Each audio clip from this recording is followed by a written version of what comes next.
ಶೋಭಾ ಕರಂದ್ಲಾಜೆ ವಿರುದ್ಧ ಡಿಎಂಕೆ ದೂರು, ಸೂಕ್ತ ಕ್ರಮಕ್ಕೆ ಚುನಾವಣಾ ಆಯೋಗ ಸೂಚನೆ. ನವದೆಹಲಿ. ಕೇಂದ್ರ ಸಚಿವೆ ಹಾಗೂ ಬಿಜೆಪಿ ನಾಯಕಿ ಶೋಭಾ ಕರಂದ್ಲಾಜೆ ಅವರು ಬೆಂಗಳೂರಿನ ರಾಮೇಶ್ವರಂ ಕೆಫೆ ಸ್ಫೋಟಕ್ಕೆ ತಮಿಳುನಾಡು ನಂಟು ಇದೆ ಎಂದು ಹೇಳುವ ಮೂಲಕ ಚುನಾವಣಾ ನೀತಿ ಸಂಹಿತೆ ಉಲ್ಲಂಘಿಸಿದ್ದಾರೆ ಎಂದು ಆರೋಪಿಸಿ ಡಿಎಂಕೆ ನೀಡಿದ ದೂರಿನ ಕುರಿತು ತಕ್ಷಣವೇ ಸೂಕ್ತ ಕ್ರಮ ಕೈಗೊಳ್ಳುವಂತೆ ಕೇಂದ್ರ ಚುನಾವಣಾ ಆಯೋಗ ಕರ್ನಾಟಕ ಮುಖ್ಯ ಚುನಾವಣಾಧಿಕಾರಿಗೆ ಬುಧವಾರ ನಿರ್ದೇಶನ ನೀಡಿದೆ. ಈ ವಿಷಯದ ಬಗ್ಗೆ 48 ಗಂಟೆಗಳ ಒಳಗೆ ವರದಿ ನೀಡುವಂತೆ ರಾಜ್ಯ ಮುಖ್ಯ ಚುನಾವಣಾಧಿಕಾರಿಗೆ ಕೇಂದ್ರ ಚುನಾವಣಾ ಆಯೋಗ ಸೂಚಿಸಿದೆ.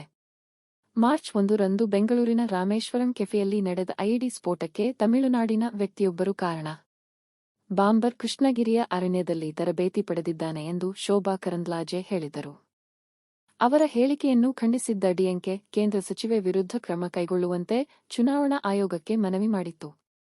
ಚುನಾವಣಾ ಆಯೋಗಕ್ಕೆ ನೀಡಿದ ದೂರಿನಲ್ಲಿ ಕೇಂದ್ರ ಸಚಿವರ ಹೇಳಿಕೆಯು ತಮಿಳುನಾಡಿನ ಜನರನ್ನು ಭಯೋತ್ಪಾದಕರು ಎಂದು ಬಿಂಬಿಸಲಾಗಿದೆ ಎಂದು ಡಿಎಂಕೆ ಹೇಳಿದೆ. ಮಂಗಳವಾರ ಬೆಂಗಳೂರಿನಲ್ಲಿ ನಡೆದ ಪ್ರತಿಭಟನೆಯಲ್ಲಿ ಮಾತನಾಡಿದ್ದ ಶೋಭಾ ಕರಂದ್ಲಾಜೆ, ಕರ್ನಾಟಕದಲ್ಲಿ ಕಾನೂನು ಸುವ್ಯವಸ್ಥೆ ಹದಗೆಟ್ಟಿದೆ. ತಮಿಳುನಾಡಿನಿಂದ ಬಂದವರು ಇಲ್ಲಿ ಬಾಂಬ್ ಇಡುತ್ತಾರೆ. ದೆಹಲಿಯಿಂದ ಬಂದವರು ಪಾಕಿಸ್ತಾನ್ ಜಿಂದಾಬಾದ್ ಎಂದು ಘೋಷಣೆ ಕೂಗುತ್ತಾರೆ ಮತ್ತು ಕೇರಳದಿಂದ ಬಂದವರು ಆಸಿಡ್ ದಾಳಿ ನಡೆಸುತ್ತಾರೆ ಎಂದು ಹೇಳಿದ್ದರು.